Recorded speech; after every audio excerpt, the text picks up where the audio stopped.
Greetings, Dr. Jeffrey Scott here. This is my weekend market update for Sunday, April 13th, 2025. What a week. Probably one of the best weeks I've had in a long, and gosh, certainly since the end of January. And it was also one of the most volatile weeks I've had since the end of January. And the question begins, will better tariff news, that's lead to higher highs? Again, my name is Jeffrey Scott. Email address is hgsidoc@gmail.com. If you're new to my channel, hit the subscribe button and the alarm. Give me a thumbs up if you like what I'm doing. And I'll talk in a few minutes about my top-down trader group if you want to get more of this and a few other goodies. As always, this should be considered for educational purposes only. Anything I talk about should be taken in the spirit of education and not investment advice. Always, the intent of my videos is to show you how I use different tools to look at top-down analysis, how I apply them to find stocks. Trading involves risk. You're only solely responsible for any investment decisions you make. I may own or intend to buy or sell any stock mentioned in this report. Trading stocks and options should be considered risky and should consult with your financial advisor before making trades. And I have tools in multiple platforms, but am an independent trader. I do a wealth charts video most mornings when I'm not traveling. There'll be one up before 8:30 on Monday morning at stocksanddocs.com. I have a new group. It's called Top Down Trader. Thanks to everybody that's joined. Basically, it's in lieu of having a mailing list. Even my friends and family list was bouncing back because of spam. You go to Google Groups, you put in your Google ID, you check and find Top Down Trader, tell me how you want to be notified, every email or just a digest. No cost, never will be a cost. You'll get musings during the day, you'll get videos every night when I make them, even if I don't post them. If I see something happening in the middle of the day, I'll come out and show you some pictures of what I'm doing. And I hope this becomes a good vehicle for interaction. And I also will announce things like my trading seminars that I do for free online. And the other piece is I give discounts when you buy my tools. Are we heading for a recession? I think somebody said it, I heard this weekend, that you could say every day we have a recession coming and eventually you'll be right. This is going back to the 80s. The gray bars represent recessions. They occur. They occur after the yield curve inverts and corrects. Inverts and corrects, and so on and so forth. They occur sometime after that happens. Well, our yield curve inverted and it's corrected on the 10 minus 3 months and on the 10 minus 2. So do we have a recession coming? Yes. And probably the actions by the Fed to back off on some of the reciprocal tariffs may have kept us from going in there anytime soon. We did see a jump up in high yield index adopted options adjusted spread, and that was worrying me, especially on a shorter time frame. And then we haven't dropped below minus 20 in a while on the Philadelphia Fed Diffusion Index. That comes out this week, and if you could see the recessions occur when we're at minus 20. So is there one imminent? No. And then what did we hear on Friday that juiced the markets? That the Fed is ready to step in. So Fed put is back. Know your news and earnings. We got two Fed heads or two Fed presidents on Monday. On Tuesday, we got some import prices, Empire State Manufacturing. Everything that's backwards looking on prices is probably going to be discounted because of the impact of the tariffs. On Wednesday, retail sales, industrial production capacity, business inventories, and another Fed head speaking or Fed president. And then on Thursday, jobless claims, housing starts, building permits, and there's that Philadelphia Fed manufacturing. And then Mary Daly, who juiced the markets on Friday with her comments, is speaking. Was it Daly or Collins? Well, one of the two. juice the markets on Friday. If you look over at the earnings dates, you can see this week we're starting to get busy and starting to get more banks, certainly big banks, Bank of America, Citi, more airlines. We already have Delta out. They beat. Um, we've got some technology coming in, and what I'll be looking at, many people will be looking at, is Netflix. And the first of the housing comes in, and there's a lot of people curious how the high rates and the slowdown might be affecting the home builders, which have sold off considerably. So it's a judgment call to hold stocks over earnings dates. Is bad judgment to not know when your stock's earnings date is scheduled. Just go to Twitter, type in earnings whispers.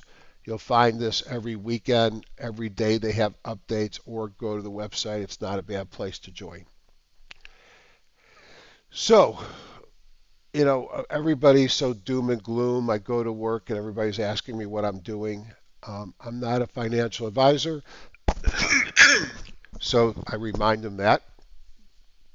And I thought these were two great charts that Charlie Bilello did in his video this weekend. And on the left, it shows every time since 1990 the VIX crossed 50. Well, it hit 52 on April 8th. Okay?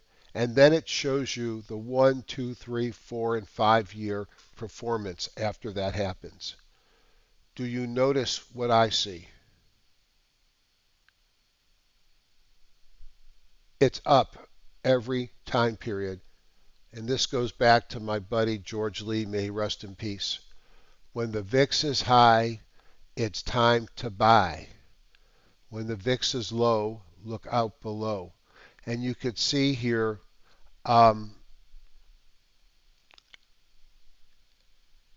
the markets actually do quite well when the VIX is above 50. Over on the right, they ask a different question.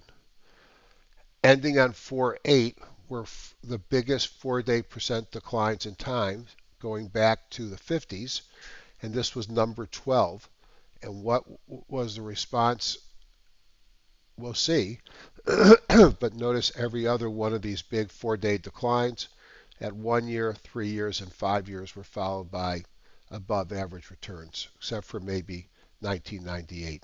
So I think we can be pretty comfortable whether we hit the bottom, as I called on Monday, but I said might not be the bottom, or not, that there's a good chance that in 1 year, 3 years, and 5 years, the world is not over and the markets are higher. Let's go on to the charts. So I put the futures chart up for a second because I just wanted to show you why I got excited and I put out the Monday night about the bottom is in. When one looks at the market ETFs, they look great, okay? And you can see, let's see, that's not what I want to look at. Let's make sure I got that right. Spider, where'd it go? There it is. You don't see on the market ETFs what I saw on the futures. And what you don't see, 1, 2, 3, 4, is this huge bottoming tail that came in on the futures. If we think about last Sunday, no surprise the markets opened very, very negative. And although they didn't necessarily finish higher on Monday, they finished way off the low. So if all you look are at the cash markets, you don't see that. But take a look at what I saw in the futures. I saw big hammers. Big hammers. And in fact, almost each day this past week, this is Bitcoin, the markets were trading lower overnight and finished much off those lows. To me, that's a sign that we're closer to a bottom than not. Now, this line that's drawn here is an important line. And as long as we stay above that line, I'm still thinking we're going higher. I did show 2008 on one of my videos. October looked a lot like the week before did as far as how oversold we got. And I show that after an initial rally, we pulled back and retested and failed. We undercut the low and then we went higher. So that still could happen, but that's why I said it may not be the low. So let's take a look inside my program, Market MRI Pro. So what did we see on Friday? Strong, super strong close. Q's up 1.85, Spiders 1.78, Diamonds 157, Russell 146, VIX down a little bit. As you could see here, and the markets were all over the place. They were down, as you can see, over 1% at one point. So we finished at the top on the indexes. Again, we got goosed by the female Fed president saying that they got our back. And then the VIX finished at the low of the range. Very bullish finish.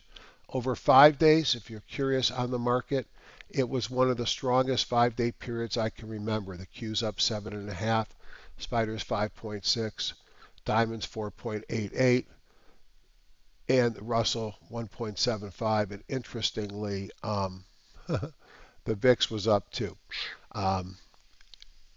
Wonders never cease. If we look at 1-day change, the leadership on Fridays, materials, energy, technology still above 2%.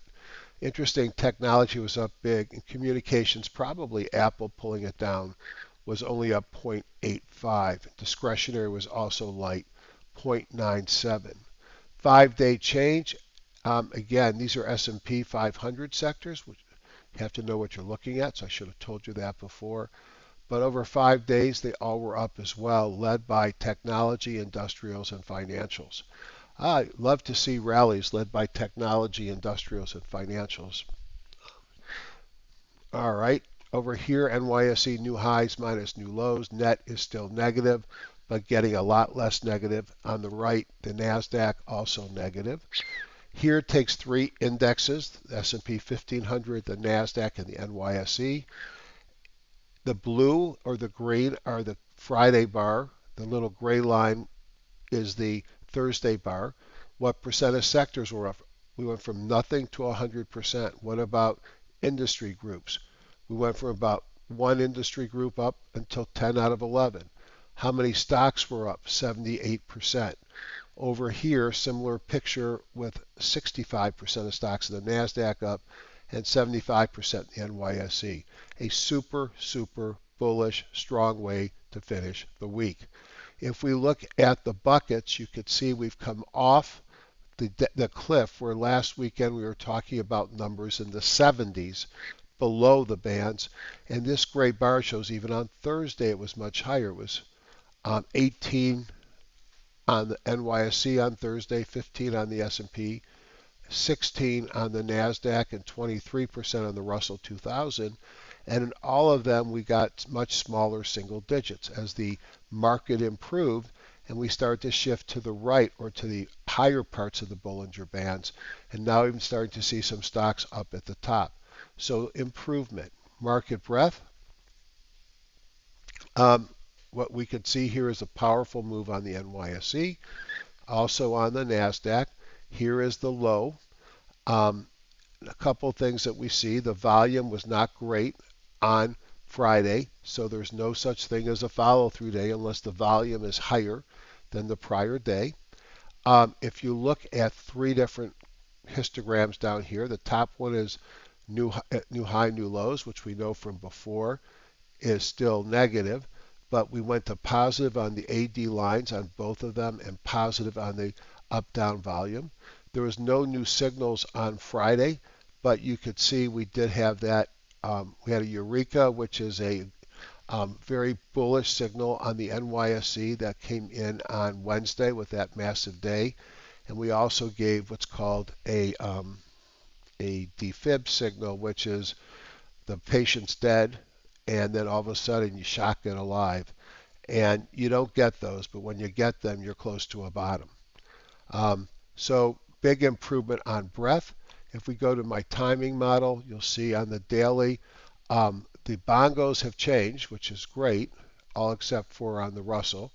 And now all we need is price to go above the WMA, and then we'll get buy signals. So right now, the dailies are still in a sell, and we'll talk about my thoughts on the market in a second. The weeklies will take longer to change, and they should change here momentarily. The weeklies had big reversal bars, but the weeklies remain in a sell signal. They'll have to have their bongos changed, which they haven't changed yet, and price get above the WMA. And the monthly, which unfortunately looked like it was going to go negative, reverted, except in the Russell, as we got back above the WMA. And look at the monthly bottoming tail here. That is impressive. Now the month is only 12 days in, and just because it's impressive at day 12 doesn't mean it can't reverse and fill up that candle. But that's also bullish. Let's take a look at the US index ETFs. Let's look at them one at a time. And this is my concern. Do I feel good about the markets? I certainly feel a lot better than I did last week. I think that we were in a free fall here, two of the worst days, and from top to bottom, it's close to 15% over Thursday, Friday, and the Monday. But we had these tails come in. Now, the bullish news is higher lows each day. Have to take out this high to get a new higher high. But that's improvement. What else is exciting? Stop going down. That's exciting. But look at this. Our volume is decreasing as we're going higher. And then we've got this trend line that worries me. We've got the falling 17-day that worries me. We've got the 200 up here with a death cross, which probably should be reevaluated. We do bad when it's dying, but once it crosses, it's usually time the market goes back up. So even beyond that trend line, there's all kinds of areas that I expect the market to have trouble with. Short term, I expect it to go higher. Do I expect higher highs here? Not without a lot of work with all this resistance sitting above. Well, what about the Qs? Boy, I just had those and they went away. If I take that same little tool and I come up here on the Qs and I'll try that again.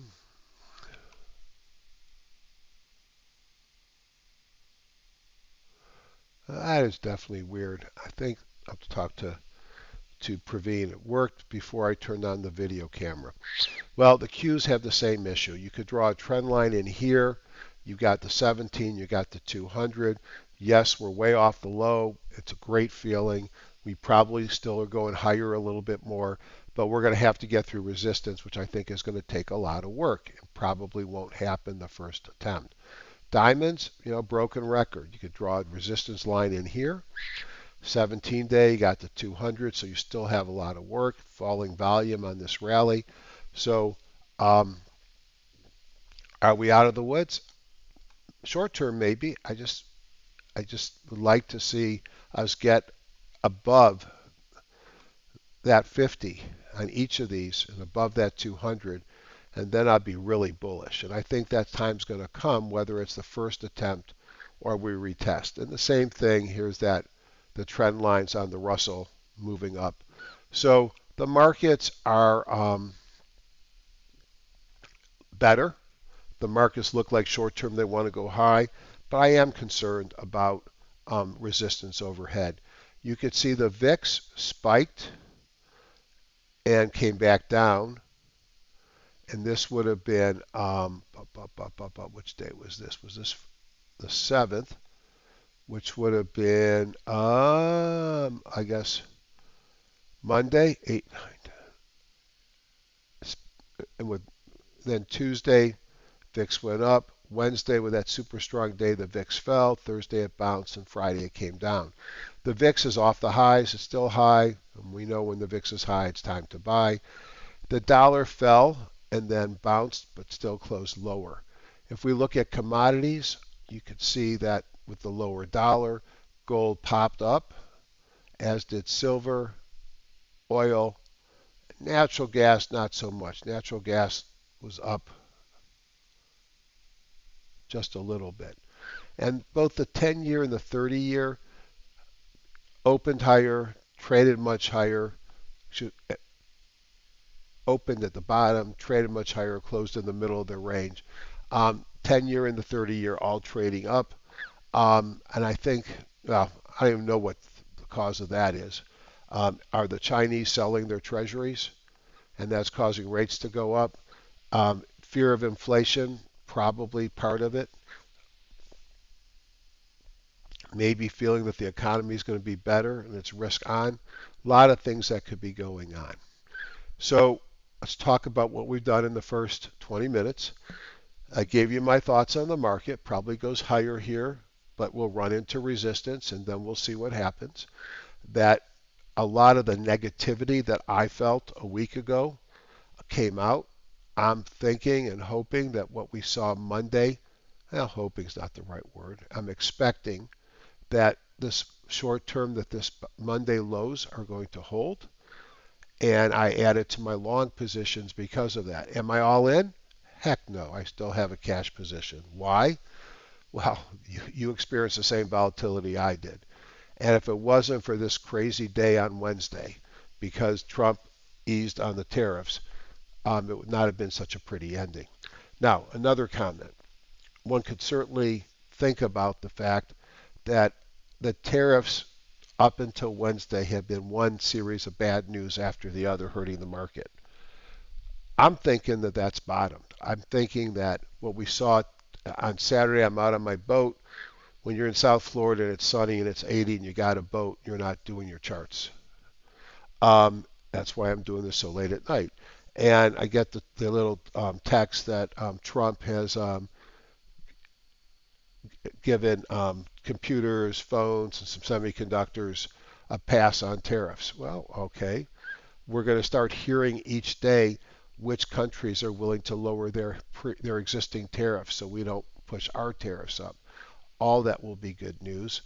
And we heard the Chinese say that they're going to ignore any further rate or tariff increases by Trump, which to me is kind of like saying, all right, this is stupid already. We're not going to retaliate. Why don't you stop doing this and talk? Now, all of those things, this market goes much higher. And then we've got the all things Trump promise bill going through Congress. So there are a number of things that could actually cause this market to rally much higher than people expect. So again, short term, I think we still got some turbulence. Maybe the worst is behind us. That's why I committed some of my cash. Let's go back into the program. I guess I talked so much, the program decided it didn't like me anymore. So this is my Market MRI Pro. It's a product that one of my followers, Praveen, came to me and said, I hear you complaining that you don't have a real-time scanner. I'm paraphrasing. I can build you one. And it's like, okay, build me one. And then Praveen, being an overachiever, built an entire program to support how I trade. So all these top-down tools that I like to do are now inside one program. So I just booted it up, and this window here is called the JAS layout. We will be bringing in other educators' tools, and they will have their own layouts and their own package. But right now, it's just me, so I can look at the markets a couple of different ways. First thing I take is all the stocks in the NYSE plus the NASDAQ plus the Amex, filter for $1 and 100,000 shares, and I end up with down here 3,500 stocks. It was up to 37 after Wednesday when the markets rallied so much. So I can look at these stocks. I can rank them by changes, percent change. One of my claims to fame is my impulse dots, and I basically take the story of how, as a physician, especially when I was an intern and resident, I could stick some EKG leads on a patient, get an electrical printout, and know what was going on inside their heart or with their heart. Why can't I do the same thing for the markets? So my impulses are, there's 5 of them, and they are, I'm a bad namer, but I have the lowest one, so the squeeze is the yellow line. And then when you come out of the squeeze, you get some green dots. So the first is called momentum. And, when things start going, they have a tendency to stay in the same direction. When I see two momentum dots in a row, it's one of my favorite signals. The next dot up is called breakouts, when you close above the recent highs. The third one is big volume, so your volume's greater than the last X days of the opposite side. If you're up and you have 1,000,000 shares and the biggest in the last 10 days to the downside was 800,000, you'll get a signal. The next gap up is a gap, and it looks at how big the gap is and what the volume is. And then there's a little space. And then the next one is called the CPR, which is one of my trading systems. So I could say which stocks on Friday had 5 dots. And well, none had 5, but XPEV had 4. And I could start looking at stocks. And here's it's a Chinese EV play. Uptrend, pullback, took out the 50 as it's moving back up. The high-low jump tells me it's less than 95, so it's not extended. Down here I could see had a CPR, a gap, volume, and momentum. That looks kind of interesting, and you can see the volume here is okay. So I will look at ranking them by dots. I might look at ranking them by which are the big movers. And you got to be careful because the cheapy stocks come up here first. With MK, I don't know market-wise, and this makes me wonder if this wasn't a IPO and this is an old ticker. SLP was one that looked interesting. Certainly been falling for a while. I like the fact that it broke above the 200. Now what I'd like to see is it can break out, retest, and go higher like we saw with natural gas. Then I have over here the bongos are my trending indicator. On top is the daily, on the bottom is the weekly. And it allows me to look at it. I can look at a stock and say if it's trending. But if I wanted to see a pullback in an uptrend, this is downtrend. So this is a retracement in a downtrend. A retracement in a downtrend might be the lower is red this whole way, so it's in a downtrend. But every time it went blue, you could see it's retracing, retracing, retracing. And so it allows me to scan for stocks with a specific pattern. I have 3 different momentums, short, intermediate, and long. The way I avoid one-day wonders is I start looking at the 2-day or momentum. And this is booking, one that is actually looking like it's getting ready to run again. Then I have relative volume intraday. If I want to find what's really moving, I might rank by relative volume. So something like this should have really big volume on the day, as you can see. But I don't have to wait to the end of the day. It tells me how much the volume is compared to normal at a given time.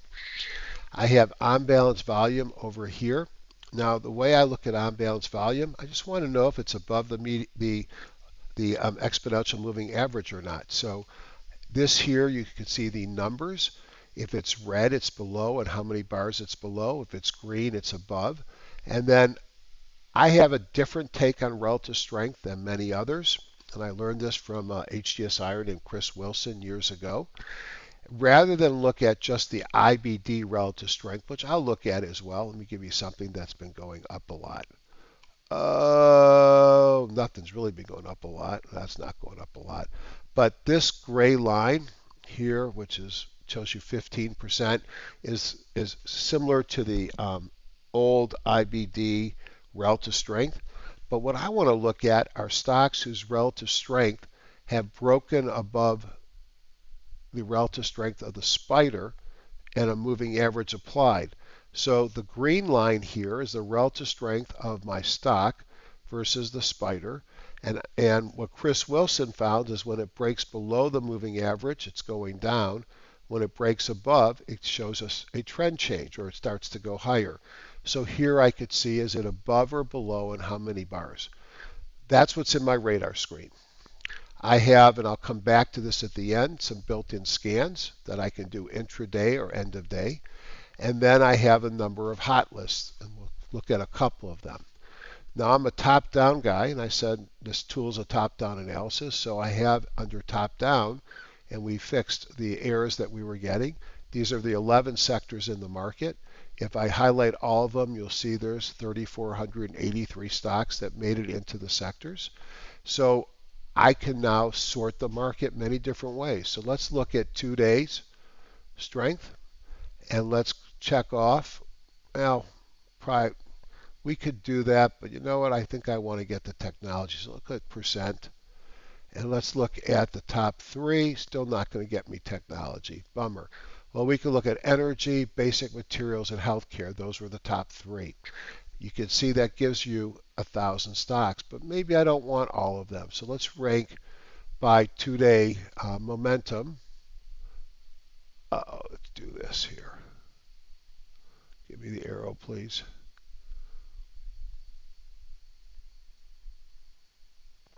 All right, there's filter. All right, make that bigger for a second. All right, when Praveen looks at this, he'll know what to do. All right, here it is. So I've ranked them by the 2-day momentum. So what I'm going to do right now is I'm going to take the top 10. 1, 2, 3, 4, 5, 6, 7, 8, 9, 10. So I took the top 3 industries, then the top 10 ranked, excuse me, top 3 sectors, then the top 3 industries from these 10 sectors. I got 553 stocks. Let's rank them by the FM2.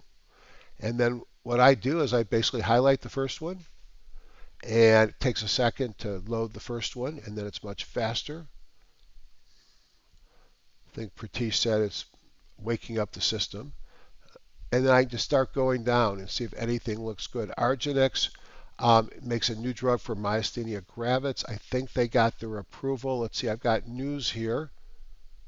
Yep, this is syringe has approved a pre-filled version of their, I think the drug is already on the market, blockbuster immune disorder drug for patients with myasthenia gravis.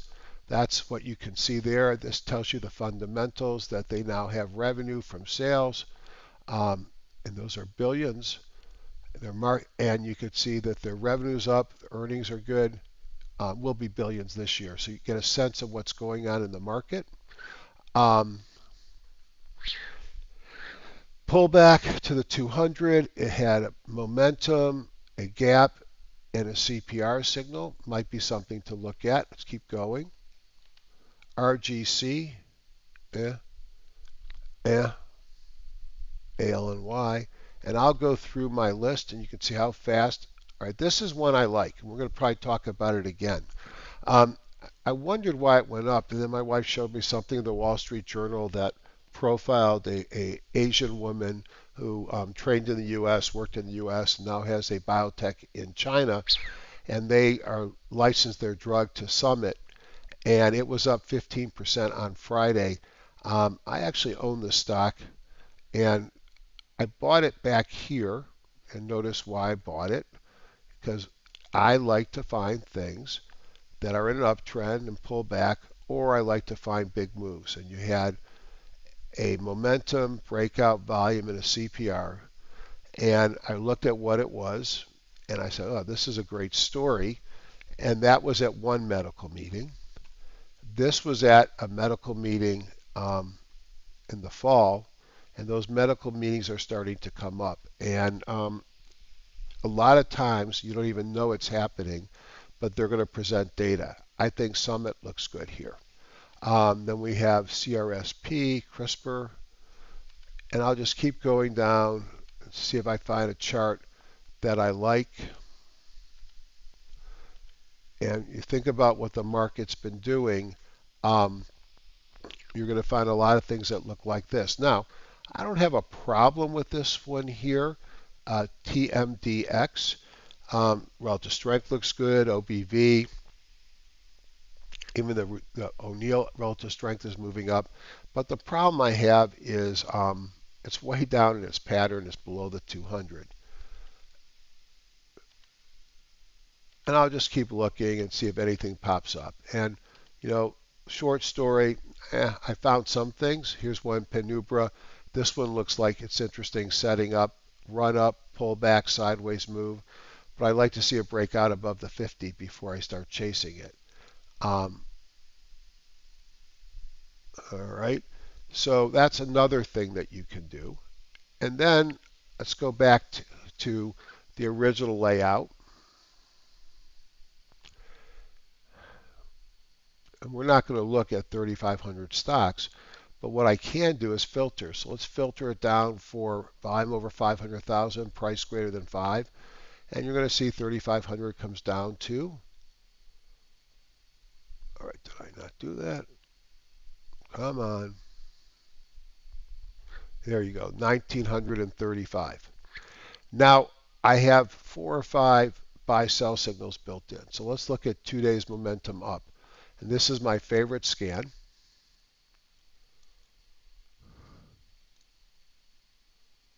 And I know it had a couple. There you go. CERT, it had a bunch of upgrades to $13 and it's ran up to 13. So I don't know if it's one that's worth even looking at. But what we're looking at is a signal down here, the 2 blue bots in a row. You can see relative strength and OBV taking off. Let's just go down the list. Ashanti Gold, how beautiful is this? Gold was amazing this week. Here it is breaking out. You could see relative strength and OBV look good. The problem is the high-low jump tells me it's extended. Here's that summit we just looked at. Franco-Nevada Gold, FNV, also extended after a big run. Will this be a reversal and it comes lower? I don't know. SKE, Skeena Resources, Basic Materials, have no idea what they do. Not extended. Uptrend, sideways move, and a big breakout. That looks interesting. And Wheaton Metals, a silver play, also extended. So this found me a couple of interesting stocks, but of course some were extended. I can kill the 2-day momentum.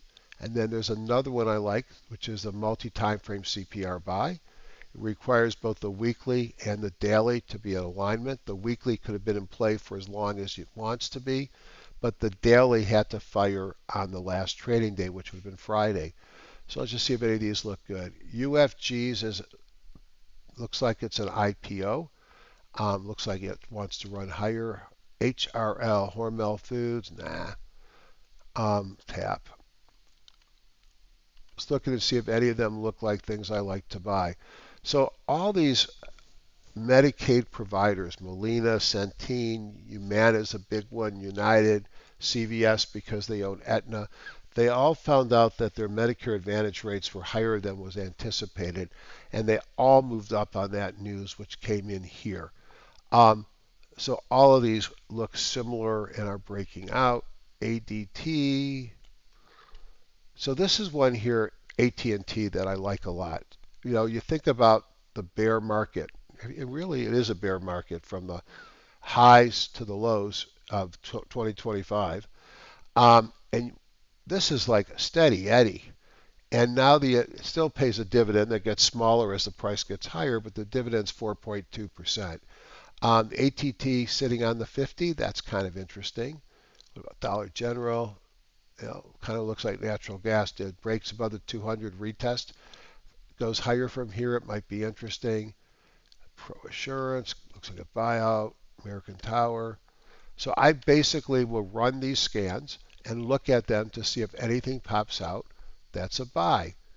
EMS cross up is kind of a very, it's a fast one. And again, it's another one of these trading systems by itself. So let's kill this. And let's bring in that EMS cross up. And the EMS line is this line at the top. And it's a very fast acting capture the trend moves indicator. SLP we looked at before. I think they use computer generation to help with drug development, and with the recent decisions to block the use of animals, that's going to be a big play on this group. Search we already looked at. Schrodinger is similar to SLP in what it does. USAU, another gold stock. Okay. So Huntington, again, it's below the 200, which I don't like, but I do like the fact it's had a pretty big base. It's held up on the recent sell-off. I think in the reconciliation bill or the Trump everything bill that's going through Congress now, defense gets an increase. And so there is a number of people talking about this company. SA is another gold. ATSG is a buyout. So I might go through the list there. There's our summit again. And that's another way that I'll find stocks. So there's a number of ways that I will look at to find some stocks. And then what else do I want to show you? Let's clear all this. And let's take a look at hot list A. Widely held stocks. Amazon kind of looks like the spiders. It looks like it might be done going down, but where's it going to go from here? It's going to have to get through the 17, the 200, and the 50. I think Amazon is a great company. I think that it's a lot of fears because of Chinese goods and the tariffs. Would I buy it here? I think it's higher in a year, but it's certainly not giving me buy me now signal. APP, boy, this was a run.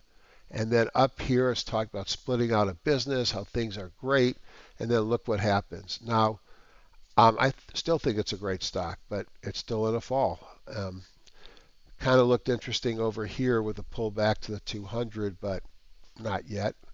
I think this one's going to turn out okay, but I'll wait till it starts to move.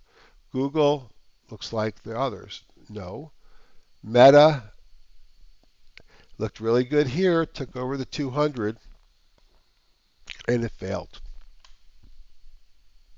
Microsoft, bear flag, breakdown, beautiful recovery this week. Still, now it's got the 50 as resistance. Netflix broke through the 50. This was a big leader. Now, one thing I'm curious about is what's the seasonality for Netflix here? So one of the programs I like for seasonality is called Seasonality Trader. Actually, I've had this thing forever. And let's just put in Netflix and see what Netflix looks like. I think I already looked at it. And what this tells me is when Netflix is good, Netflix is bad. Let's look at earnings because it's got earnings this week, quarterly earnings. And this is not a great time to buy Netflix is what it says. The best time to buy Netflix during the year has always been the beginning of the year. May 14th to July 15th, which must be starting back here. It's gone up 9 out of 10 years for 14.4% return. But I don't see a big seasonality story right now around these earnings, so I don't think that gives me an edge. It's held up better than most of the mags. NVIDIA had a big week, but boy, kind of looks like a downtrend, doesn't it? I mean, especially since I have some long positions that are protected by a put. It had a great week. Does it run back up to here and then fail again? It's still got to get through the 50 and the 200. I think the competition from China worries me. And Tesla, well, talk about competition from China. So those are some of the widely held. Do any of them look actionable right here? I don't think so. They could be, but I don't think so yet. And then hot list C were some of the ones I liked, and I'm going to finish with that. Agree Realty Corporation, beautiful uptrend. I like buying pullbacks in an uptrend and then a breakout. You can see the breakout occurred. It is not extended. Does it pay a dividend? Let's look at earnings. Next earnings is April 22nd, so that's in 10 days. That's a negative. And it pays $3 a year. Okay, which is about 4%, so that numbers look funny. All right, that might be one. Adams, ADMA Biologics, I thought this used to be called Adams. Great run up, pull back to the 200, a retest to the 200. This is one where I think you could certainly draw a line at the highs and a breakout above that. That might be interesting. Chewy, the dog food and dog stuff company, beautiful uptrend, pull back to the 200, a breakout above here. I think this thing's already broken out. You could look at this thing, and it broke out on Friday. A breakout move above the 50 would look good. I like Chewy. Lantheus, it makes radioligand therapy, which I think are going to be a big deal in cancer care, already are and will grow. And you could see junky. And this moved up here on some Medicare approval or payment approval. Pull back hard, moving again, got above the 200. Boy, I'd love to see the markets get above the 200 like this. I think Lantheus goes higher. What about Bitcoin? So I've been a big fan of MicroStrategy on the way up. I have not owned it in a while. They are a leverage play on Bitcoin. They're a company that can actually issue shares, which they used to buy Bitcoin. And I think it's an interesting play. I think a break above this trend line and a close above that trend line, I might get interested in it. Palantir always feels overpriced, but I can tell you whether it's healthcare or defense, this is a great company on data and AI. Big gap up here in a climax run, sold off hard. I'm watching this. Is it time to get into it yet? I don't know. I think maybe I'd rather see it break above the 50, but I think it's close. And then there's Summit again, which keeps popping up like, I'm not going to say like what. So there you go, 45 minutes, top-down investing. If you have questions about my tool, just drop me a line. If you like the video, thumbs up. If you have something to say, email me at htsidoc@gmail.com or put a remark in the YouTube channel.